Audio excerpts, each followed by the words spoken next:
Ngayon, makikilala natin ang unang blacksmith ni Kuya. Excited na ba kayo? Please watch this video.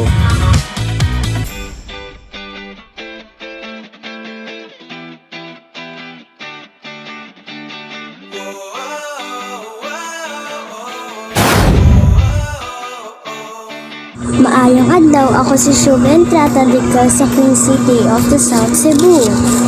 Isa lang naman akong simple island girl noon na pangarap maging doktor at Miss Universe. Kaya di ko talaga lubos na maisip na from my smiling video online, magiging artista na ako at ngayon host pa. Which is my favorite kasi I got to be myself. At dahil nga nakipagsapalaran ako dito sa Manila na iwan sa Bantayan Island ng mga pamilya ko. Bilang ate at panganay sa siyam na magkakapatid, I had to work hard and be strong para masuportahan sila, lalo na at ako lang ang inaasahan nila kahit na mga magulang ko. Kaya for the go talaga.